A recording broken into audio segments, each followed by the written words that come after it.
Hello everyone. आज के lecture में हम डी फ्लिप फ्लॉप के बारे में पढ़ेंगे।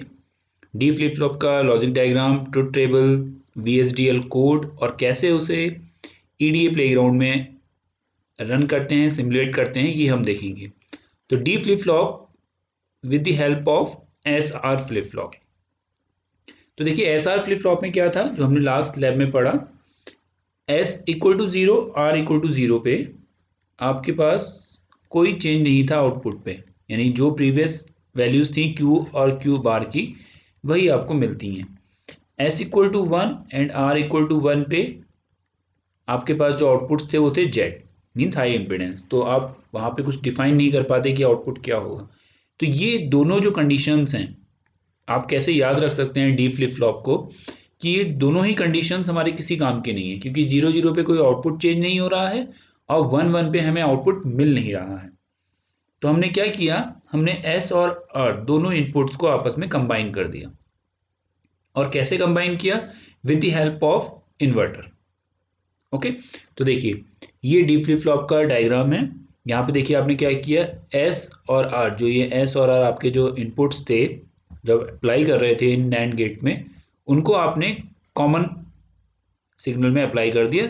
ये कॉमन वायर है और एक इन्वर्टर के साथ अप्लाई किया। मीन्स ये अगर डायरेक्ट एस जा रहा है तो इसका जो इन्वर्टेड इनपुट होगा वो आपका दूसरे वाले गेट में अप्लाई होगा।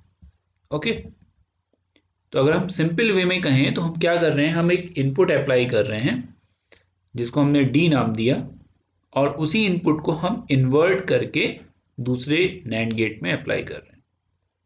तो डी फ्लिप फ्लॉप को डिले फ्लिप फ्लॉप भी बोलते हैं, क्योंकि जो भी आपका इनपुट होता है वही आपको आउटपुट में मिलता है, लेकिन कुछ डिले के बाद, और वो डिले होता है आपका इन गेट्स का delay, means simply propagation delay. तो आप इस तरीके से डी फ्लिप फ्लॉप को समझ सकते हैं कि हमने S equal to zero zero और एस इक्वल और R equal to one one वाली कंडीशन को स्किप कर दिया with the help of one inverter. मतलब हम एक सिंगल इनपुट अप्लाई कर रहे हैं और उसको हमने डायरेक्ट अप्लाई किया, और एक बार हमने दूसरे वाले जो गेट है उस पर हमने इन्वर्टर की हेल्प से अप्लाई कर दिया। ठीक है, बाकी पूरा सर्किट डायग्राम सेम है एस आर फ्लिप फ्लॉप की तरह। तो अगर हम उन दो कंडीशंस को रिमूव कर दे रहे हैं तो देखिए ऑटोमेटिकली अगर आप यहाँ जीरो अप्लाई करेंगे तो यहाँ जीरो अप्लाई होगा, और इस इन्वर्टर की हेल्प से यहाँ पे वन अप्लाई होगा। तो कंडीशन आपके पास सिर्फ जीरो और वन की बची। तो देखिए अगर आप डी पे वैल्यू जीरो दे रहे हैं, यानी अगर आपका सिंगल इनपुट जो है आपका उस पर आप जीरो वैल्यू अप्लाई कर रहे हैं, तो आपको आउटपुट पे भी जीरो मिलेगा। ठीक है, तो यही डी फ्लिप फ्लॉप कहता है delay flip flop. Clock definitely high होनी चाहिए, मीन्स वन होनी चाहिए। अगर आपकी डी की वैल्यू वन है तो आपको आउटपुट पे वन मिलेगा, तो क्यू बार की वैल्यू जीरो होगी।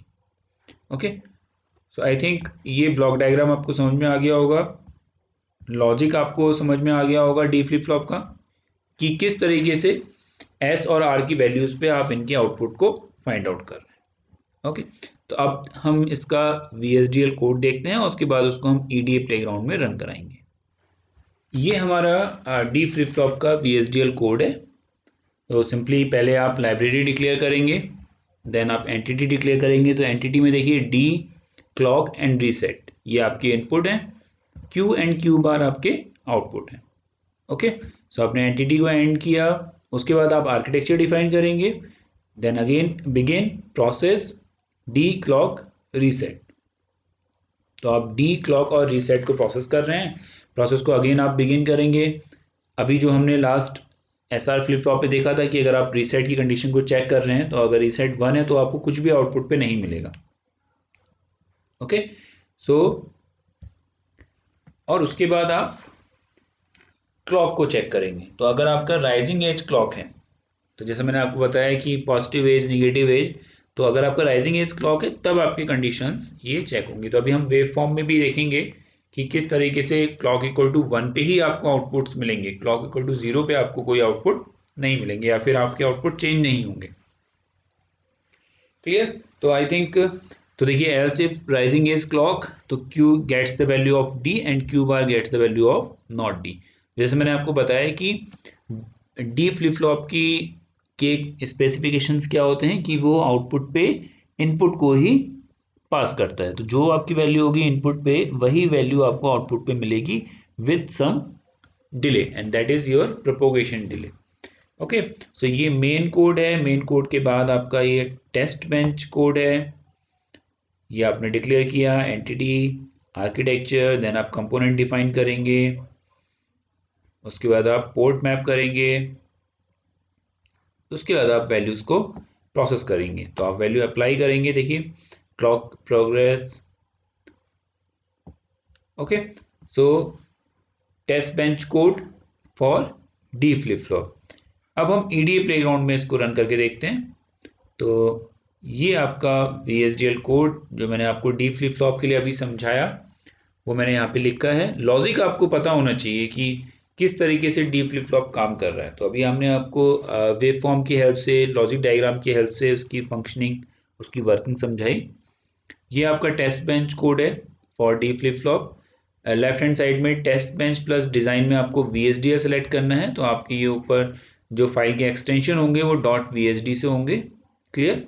टॉप एंटिटी में आप टेस्ट बेंच की एंटिटी का जो नेम है D flip flop underscore TB उसको डिफाइन करेंगे, और एलडेक रिवरा प्रो 2020 आप सिमुलेटर सेलेक्ट करेंगे।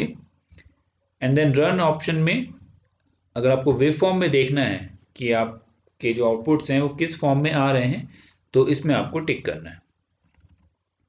देन आप सेव करेंगे अपनी फाइल को, ओके, और उसके बाद आप उसको रन करेंगे। आप इनको सेव भी कर सकते हैं। यहाँ प्लेग्राउंड में यूर प्लेग्राउंड करके एक ऑप्शन है।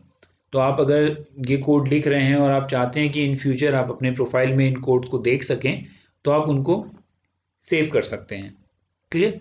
तो रन करने के बाद आपकी जो वेव फॉर्म्स आएंगी वो कुछ इस तरीके की आएंगी। देखिए, तो जो मैं आपको पॉइंट बता रहा था कि आपको राइजिंग एज पे ही मिलेगा, मींस क्लॉक की वैल्यू जब 1 हो रही है 0 से 1 तभी आपको आउटपुट्स दिखाई देंगे। तो देखिए सबसे पहले हम कुछ 0 पे क्लिक करते हैं।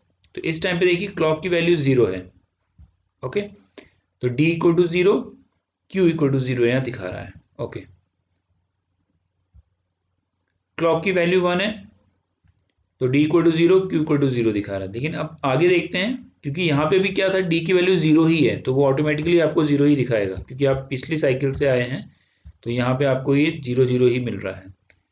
ओके, तो यानी कि इस 0 के लिए ये चेंज नहीं हुआ। अब यहाँ पर देखते हैं, देखिए इस पॉइंट पे D की वैल्यू 1 है। क्लियर। तो देखिए अगर D की वैल्यू 1 है तो Q की वैल्यू क्या होनी चाहिए, 1 होनी चाहिए।